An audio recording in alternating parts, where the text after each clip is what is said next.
Welcome to episode 66 of Inside Deschutes County. If you're driving across Central Oregon, getting things done around the house, or just taking a break in your day, we're glad you chose to spend a little time with us. Be sure to follow or subscribe on your favorite podcast app or catch every episode anytime at deschutes.org/podcast. Deschutes County is an amazing place to live, work, and play. Great place to raise a family. I love the weather and the high desert. At Deschutes County, we provide excellent service. Beautiful. We're here to help you. Deschutes County is the heart of Oregon. Everyone wants to be here. Welcome to the Inside Deschutes County podcast. I'm Eric Breon. So glad you're here. Well, today we're talking about our community's favorite gathering place, the Deschutes County Fair and Expo Center, one of my favorite spots in the county. Joining us, a very special guest, the brand new Fair and Expo Director and first-time guest on the program, Jeff Curtis. Thank you so much for being here, Jeff. Eric, thanks for having me. What a treat to come in here and spend a little bit of time with you. Oh, man, we're excited. We're excited to have you here. Thanks for covering it. This is your first week. Yeah, I got here, I got off an airplane on Sunday night about 11 p.m. and showed up at the fairgrounds Monday morning at 8, and I'm on day 3. So, yeah, right in the midst. Yeah, recording on a Wednesday. You got here Sunday night. Wow. Yeah. And here you are in the program. And here I am in the program, sitting here having a conversation with you. It's been fantastic. That's awesome. That's awesome. Well, you come to us from pretty big state, Alaska. Just a little big state, actually. It's an amazing place. The Alaska State Fair. Yeah. We're going to talk about this because you have decades of experience leading all kinds of things, all kinds of events, all kinds of organizations, including right here in Oregon. Correct. But you put some interesting things on your resume. I want to get to those first. Okay, let's do it. First of all, our paths almost crossed. Did they? How? I worked for the Seattle Mariners in 1995, and I noticed on your resume you were there a year later. I was. I grew up in Spokane, Washington. Huge Mariner fan, Seahawk fan, sports nut, and then my path ended up at University of Pacific in Stockton, California, and so I started my career in sports management. I had degrees in sports management, and I worked for this minor league baseball team in Milwaukee Brewers affiliate, Stockton, California, A-ball. And that just wasn't good. I got to work in the big leagues. So I'm sitting there watching my Mariners in 1995 have this Ken Griffey Jr., Awesome Joey year. Cora, amazing, Jay Buhner, Dan Wilson, name it. Refused to lose. And I'm like, I'm sitting on my couch, very young professional, like, I need to get up there. And this is sort of my personality. I was like, so I wrote a letter to every executive in the Mariners organization saying, hey, this is who Jeff Curtis is. I want to help you. I want to come up there. And it worked. I ended up starting as a corporate sponsorship sales executive in 1996. So I just missed you. By that much. Game of inches. For sure. I mean, I'm surprised you're not going back there again after the year they had last year, but they had a great year. They had a great year, and yeah. I still love the sports end, but I'm all in on this magical experience of what is a fair and festival. That's, if you look at my resume, which I know you have, it's loaded with that, and that's what I do. All right, so the big heavy-hitting question, how did you transition from sports and the love of the game and that kind of thing to fairs?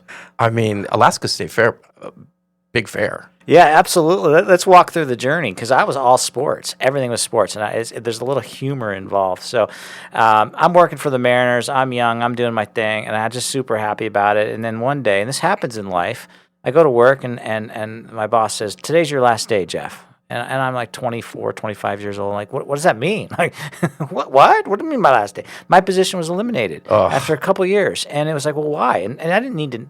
I now understand the business side. At that age, I was like, whatever, okay, I move on. So I ultimately I was looking for work, and this job in Portland, Oregon popped up, the Portland Rose Festival. I'm like, and I look at it, I look at the website, and they got IndyCar racing, and they got an air show, and they have these things called parades. Huge festival. I'm like, and it's corporate sponsorship, sales, business development. So I apply, ultimately get that job. And I remember early in the career there, I'm talking to a potential client, and I'm selling flowers and floats, and that's such different from Ken Griffey Jr. Yeah, a little bit. A little bit. But here's what connected me in that is that you're selling the same thing. People love to come together and do special, whether it's a sporting event, whether it's a parade, whether it's an air show. It's about the special place in a community to gather and be entertained. And that's what it was all about in Portland. So there's Portland, and then we'll journey on to that. You asked about the Alaska State Fair. So, but the long story about Portland and the Rose Festival was it wasn't never going to be my long-term career. It was kind of a stepping stone to see what else would evolve for me. I met my wife, got to know the people and the job, and became their CEO in relatively short order. And I was their CEO for 18 years, meaning there's something special for me in Portland doing that job. And that was just bringing those parades together, the magic of the festival, and in its heyday, about 2 million people coming together and celebrating. And it drew from all over the country and all over the world. So it still is a big event, but it was even bigger in those years for sure. And then Alaska. Yeah. Alaska. How in the world? I mean, I have this romantic idea about Alaska. Sure. You know, just the scenery, the bears, the northern lights, this just kind of magical idea about Alaska. But it's scary to think about picking up and moving there. How did you do it? I have some adventurous in me for obvious reasons. I mean, when I say obvious reasons, it's like, you did that. Why did you do that? And like, well, and it's an easy answer for me. It was an adventure, and there was a practical and a personal side to that. I left Rose Festival after 18 years. Just wanted to take a break. It just wears you out over time, and didn't quite know what I want to do. But I left on my own devices. Decided I just want to take a break, and I didn't think I would get fully back. I was looking at different jobs, different roles, including sports. And a colleague says, "Hey, the Alaska State Fair CEO job's up. You should apply." And I said, "Well, it's Alaska. Alaska. Could it be Florida, maybe, or maybe somewhere Maybe a little warmer." It was Alaska, but I quickly looked at it and said, "Well, that's interesting." Just because that's kind of what you described, this kind of magical experience of it. I went up there, interviewed. Ultimately, they found that it was a good fit, but I didn't really know for sure whether or not it would connect with me personally. But once I got up there, it is an amazing part of the globe when you look at it, both geography and the people. But what was most exciting for that week was that job. I was able to do something different that I wasn't doing in Portland. And what I mean by that, and for the listeners to understand that, is in Rose Festival, you didn't own any land, you didn't own any property, you didn't manage any facilities. We were always just working with the city on making sure we had streets, sidewalks, parks to put our events on. Didn't really own anything. Here at the Alaska State Fair, I had 320 acres, privately owned, private nonprofit state fair, that was really under my control, a canvas of special events. And that's, you saw my resume and you look at that, we'll get to it. I'm sure you're going to ask me a few questions about why Disney's interesting to me. But I looked at that job and said, I get to build that fair and use this property in a way that works, that I'm using my 25 years of experience. And so that job just really connected. And then ultimately being in Alaska was an amazing experience, for sure. And we did some great things, record attendance up there under my tenure, and I was only there for 3 years. So, yeah, I mean, I think the easy question for you then is, why Deschutes County? Yeah, I mean, I think I can kind of connect the dots a little bit. You know, you grew up in Spokane. Yep. You got ties in Portland.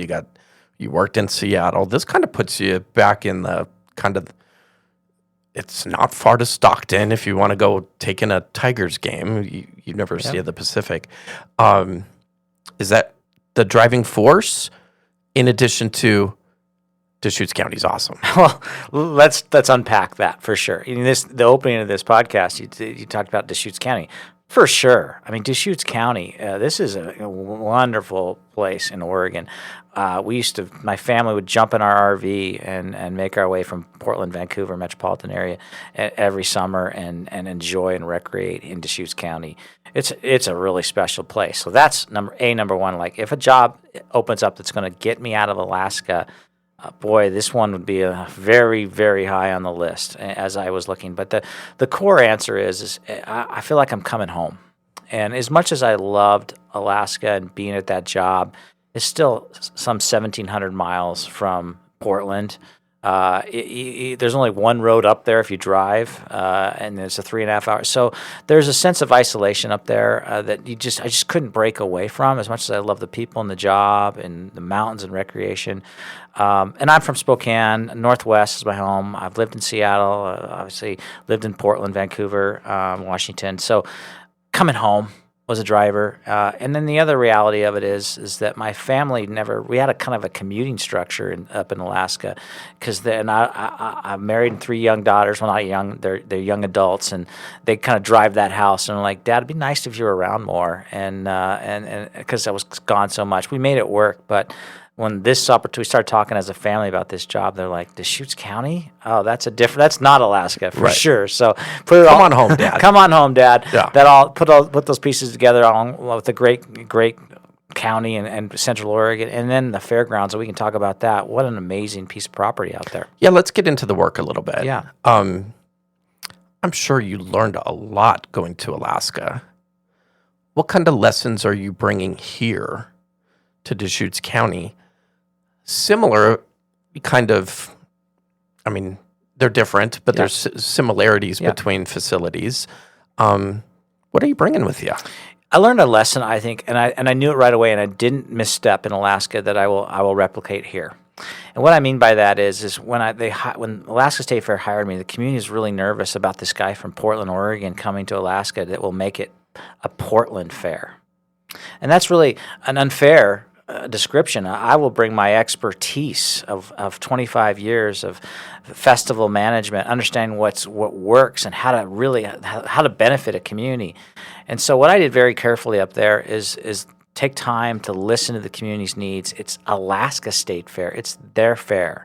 So how do I blend my expertise into the community's needs to make them feel like it's theirs and really embrace tradition, embrace a lot of things that are important, but do it in a way that's innovative, that they go, wow, I've never seen that before. And that's what I had a lot of success up there. And we can talk about some things we did specifically at the Alaska State Fair that were very successful. But I learned that was a good idea to not just come in and say, I want to do this, this, and this. So as I move here, and only the first week on the job, Eric, it's about the big thing I want to do is meet people. I want to understand what's important to the lives of Central Oregon, specifically how that property, what works on that property, what doesn't, that fair. So that's what I want to do, is not to overstep my authority. And that when I say authority, the public's expectation of being a good steward of that property. That's my job, is to be a good steward of that property and make sure we're doing in lockstep with the community that meets those needs. Cabbage is big up there, right? The largest cabbages you will ever see. Like 25-pound cabbage. Bigger than that. Bigger than that at times, for sure. Yeah, you bring that. You 130, bring cabbage and radish. 130-pound cabbage was a record for us. Yeah, that's a brand of that fair. So rather than take my experience and go, how do we make that, embrace that, and create some fun things? We can do some coleslaw eating contests. Big cabbage way off. The cabbage way off, and then there's a giant pumpkin contest and all those things. So that's what I need to learn here, and I have an idea, but just to go, what's the DNA of this fair and this fairgrounds and this community that we have 180 acres to use to bring people together, and the fair is one point of the year, but do it also 365. So, I mean, living in Deschutes County is one thing, but what about the Deschutes County Fair and Expo Center really got your attention? You know, in terms of, is it the events that are already being done? Is it the opportunity to grow? Is it, what really was like, oh, that place? Yeah. I had some choices of what to do with my career. I could have stayed in Alaska, and I think to your question, what got my attention is the facility itself. And many people won't understand this because it's all they know is what they have today. But while it's 25 years old, roughly, it's one of the nicest fairgrounds in the country. It's designed wonderfully with that circular kind of pattern. There's fairgrounds all over the country that are jealous of what Deschutes County has as a property, as well. It's designed, its facilities. They're relatively new in life cycle, although they need capital maintenance and investment for sure. So when I stepped on that property, I was like, this, and I'd never been there. I'd come to Central Oregon a lot, but I'd never been to the fairgrounds or the fair. And that's the truth. And so when I stepped on the property, I'm like, this place, I could do something here. I feel like this place needs Jeff Curtis in a way that I can take my talents on the event side of things, adapt them to what they need, and ultimately start to work on the side of things, which is another part of the exciting part of the job, is to build what is the fairgrounds of the future. There's property there that the state has that the county's looking to acquire. There's master planning process going on about what that was exciting work that I did in Alaska as well. I did a whole feasibility study about looking at that property, and we started to make some investments in that facility. So I found what I call a new gear in my career. That side of it, that's not actually producing events and worried about porta potties and entertainment. That was about the facilities itself. I think this is going to be a very good ride with going forward about that property and what we do with it. Yeah, I don't think people realize how nice a facility it is. You go to some counties, some county fairs, one, it's either jammed into a small parcel of land or it's rickety and old and dusty, and fairgrounds here are pretty nice. You nailed it. It's unique. In the industry, aging fairgrounds is one of the number one issues, and how do we improve them? Some of them are privately owned. Most of them are part of a county or a state situation or on state. But there's a challenge across the fairgrounds fair industry and fairgrounds specifically. It's a nice property. It's a very nice property, and I think that my job will be a steward of that, to embrace that and improve upon it and grow from there. What are you looking forward to? Kind of everybody, when somebody takes a new job, it's always the 90-day plan, right? Yeah. What's the first 90 days? I mean, I know you've been here 3. So countdown's on, Jeff. No, I got 87 more. Yeah, 87 to go. But what are you looking forward to most? I mean, I would imagine obviously meeting staff, community partners who you've worked with, meeting county leadership. Appearing on this podcast. High on your list, I'm sure. I didn't hit delete when that email came across. That's true. You answered pretty quickly, so I appreciate that. But what are you looking forward to most, kind of as you get the ball rolling? I need to build a life here, yeah. and a life is connected with your job, but there's also your personal life. So, and they connect, and especially when you're a director role of a high-profile organization, they connect a lot with social circles and things. So, I'm looking forward to, and if it is a 90-day plan, it is centered around just getting out and meeting people, stakeholders, users of the facility, the community leaders, elected officials. That's work, but I find it enjoyable work in the context of that. Those relationships lead to success, and help solve problems at the end of the day, but also build new friendships. And so, if I look back at my career, some of my best friends have evolved through a work setting, whether it be someone I worked with on a committee to produce an event, or whether it be a city leader of some sort, or a board member. So, in partnership with the Fair Board, I am looking forward to getting out and meeting people. But I have a lot to learn. I mean, 90 days is about learning. There's not going to be a dramatic shift in anything because I'm just Jeff Curtis stepped off the plane. I got to learn the organization, the people, the culture, and then adapt. So far, it feels wonderful that there's a need and want to embrace me, and I definitely feel welcome. And it's only been a couple days, and my job is to make sure that lasts a long time for sure. The learning kind of goes both ways, right? I mean, you've got stuff, but for people who might be listening to this podcast who might end up working with you someday, whether it's sponsorships or event planning or things like that. What do you want them to know about Jeff Curtis? Because, I mean, the resume is one thing. I love the bottom where you've got a couple of things. You're a Disneyland guy. You're a golfer. You filled in as a weatherman. We know the sports aspect. What do you want people to know about Jeff Curtis? I'm just an everyday guy. I'm a father of 3 daughters, but I put those on my resume because my experience is extensive, and the fair and the fairgrounds are going to benefit from my ability to develop corporate sponsorships, relationships to grow revenue, the ability to work with national talent to bring in artists for major concerts. My experience in that is extensive.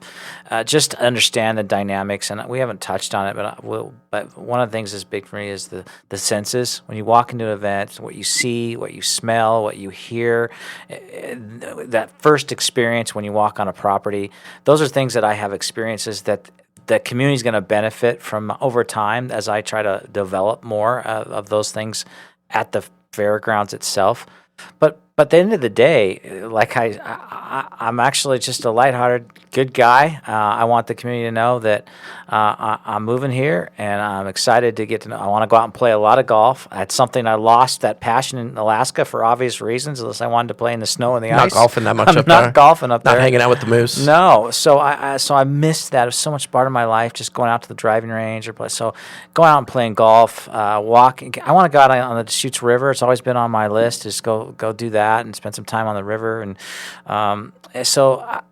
but at the end of the day, those things are on my resume because I love Disneyland because it just takes me out of my real world and puts me in a magical place with special events. Of course, as my professional hat goes, oh, look what they're doing, or look what they're doing, or that's pretty cool. But at the end of the day, I just like to be entertained and being immersed in that. That's what I like about the Disney experience. Well, Disney, I mean, people will talk about magic, right? Yeah. And we've already talked about magic with the Alaska State Fair and the Rose Festival. Mm-hmm. There's some magic at the Deschutes County Fair too, but sometimes people are a little wary when a new person comes in. Like, oh, are you going to change my family tradition? What would you tell people out there? Are you, going to come in and swing an axe and change it all? Or how do you balance that? You said you're obviously not going to, you didn't want to Portlandize the Alaska State Fair. Right. I imagine you're not going to Alaska-ize Deschutes County. But what are, what kind of, how do you balance that? Because that's a tricky dynamic because there might be some things that need to change. That's a great question. Let's dive into a little bit of that. I'll try to stay high level with maybe a couple examples in that. And I'll go back to the core of what a county fair is. It's a celebration of the people. I mean, you can't ignore what people who have grown up here or moved here, and you want them to be proud of their county fair. You want to say, my county fair is better than their county fair. So you got to make it theirs. So there's not a sense of pressure to try to change that because you want to make sure that's a core element of your planning. What change means is about better experiences, better amenities, better, cleaner experience, bathrooms to the walkways, improving their experience. So their fair is actually bigger and better. So that's what I will bring to the table over time is improving the experience. But the core element of what makes that county fair special and fairs across the country is a celebration of agriculture, livestock, the people, and of course mixed in with quality entertainment, whether it be national artists or just that local artist you see on the street. That's what we'll be doing at the Deschutes County Fair, and then work to embrace year-round events throughout there. But that balance of tradition that I will share is tricky. And I got a lot of taste of that in Portland with the Rose Festival around 115 years. And I was around a good 24 of those years. And that is, some things just aren't relevant anymore. And just because they were relevant 50 years ago, 30 years ago, some point along the line, a professional's got to come along and say, we got to do things differently, and that doesn't work anymore. And sometimes it's forced on you. Other times it's you make changes. So my philosophy and strategy in that is a you said balance, and I'm going to repeat it. It's about balancing what has been done, what might be a good idea, with community conversations, staff conversations, and change should be an evolving process, not a hatchet coming through and saying just because the new guy's in town. So there's no perfect science to this, but a lot of times if you do it right, change evolves naturally. It just sort of kind of way goes through that, and yeah, that makes sense. So that's kind of my approach, is just to evaluate, look, keep our core together, what it means to be at that fairgrounds and that fair, and if we see some opportunities that lead to change, do so in a very thoughtful manner. I'm here with Jeff Curtis, the new director of the Deschutes County Fair and Expo Center. And Jeff, I don't think a lot of people realize that this is a year-round job. Sure. They think of the fair, Yeah. and that's all you're doing. You're planning for the fair all year round. A lot of events roll through Deschutes County, different needs for each. Yeah. How do you balance those? Because the fair's big, and our the county's biggest event of the year.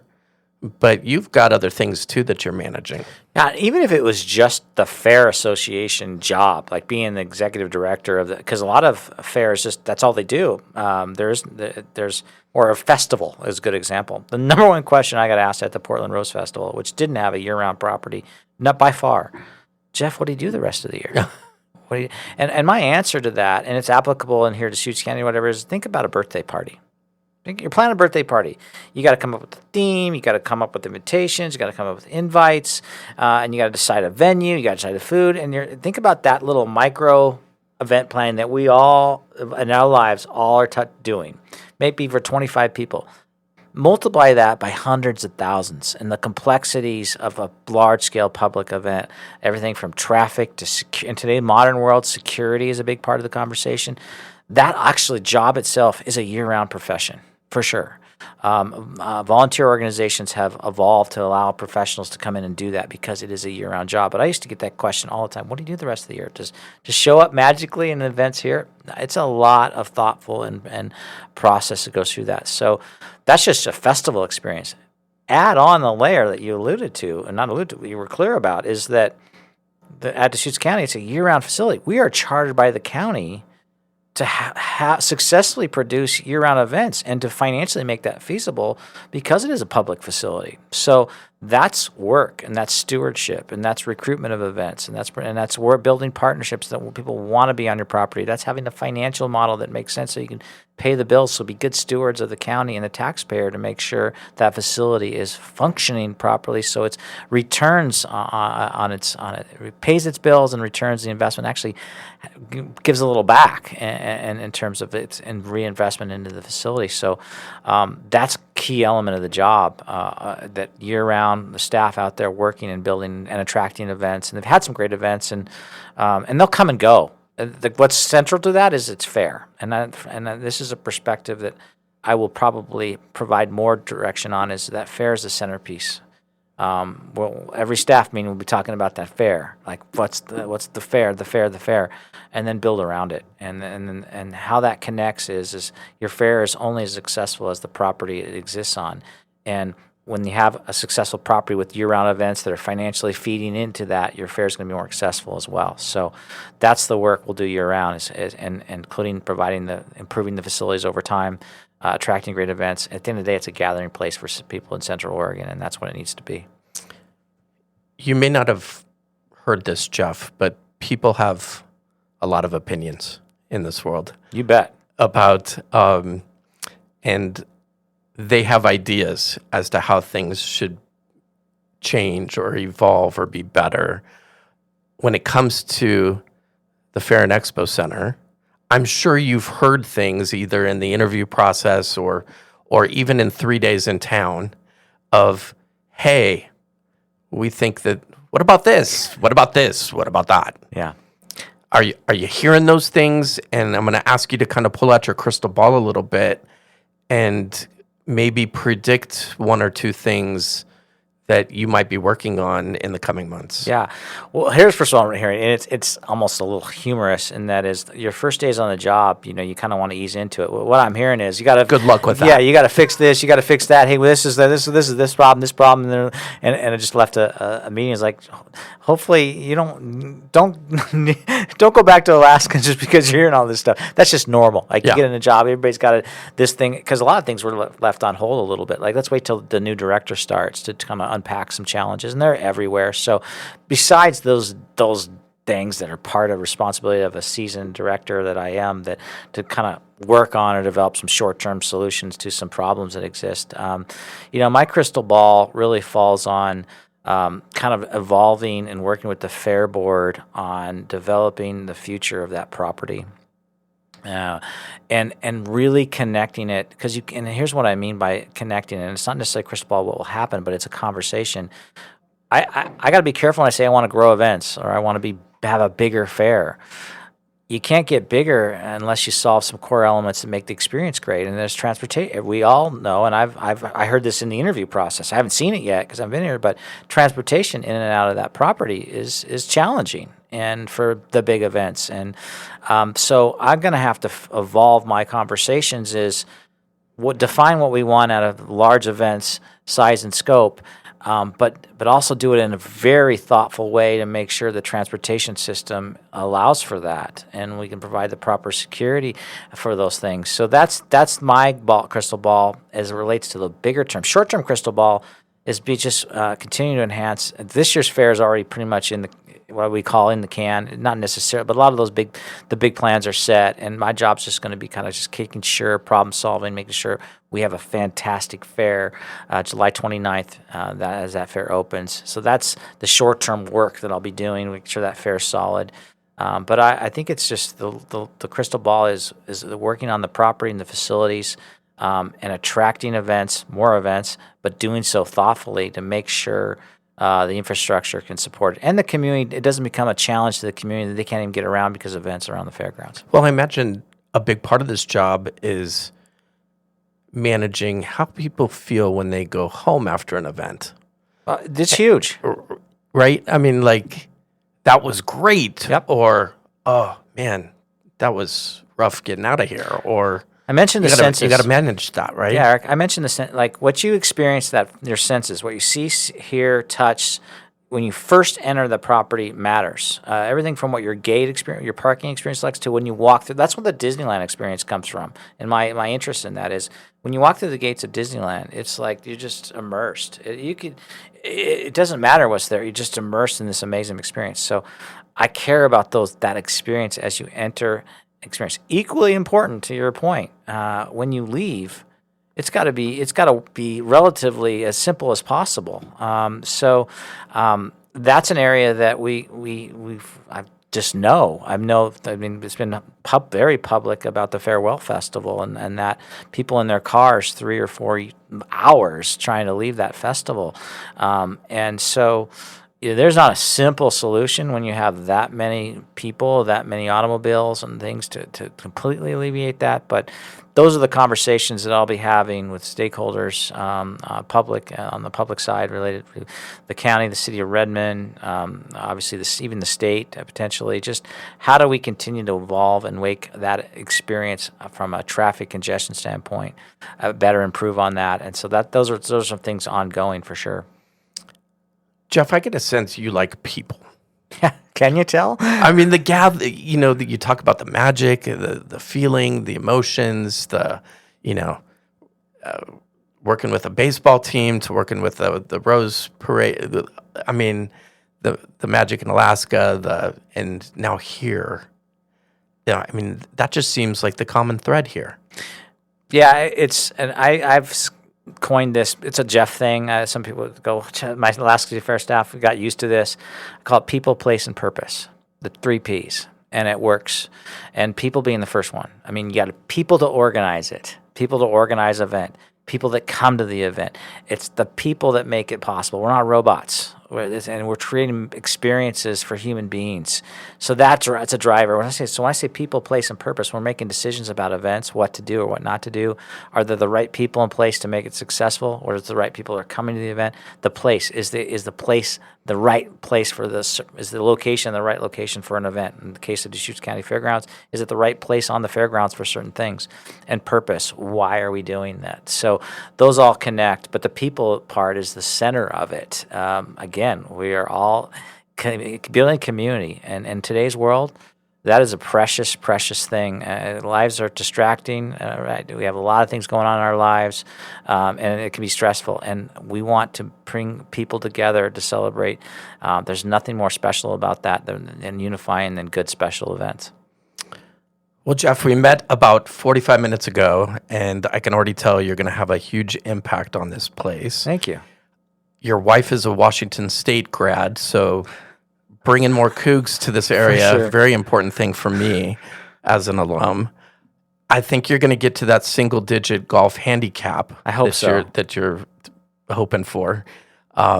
We just appreciate you being here and taking the time to talk to us about your vision, where you've been, how you got here, and what kind of brings it all together. So thank you so much for being here. It's my pleasure. Thanks for having me. It's just a joy. I look forward to getting out there and getting more in the community. At the same time, look for great events and a great fair coming up out of the fairgrounds. That was Jeff Curtis, the new Deschutes County Fair and Expo Director, talking about his path to Central Oregon and his approach to leading one of the county's most important community spaces. If you'd like to learn more about upcoming events or what's happening at the fairgrounds, you can visit the Fair and Expo Center website for the latest information. If you'd like to hear more of these conversations, you can find us on your favorite podcast app or at deschutes.org/podcast. Drop us a review, drop us a rating. We'd really appreciate it, and it helps others find the show too. But until next time, please be safe out there.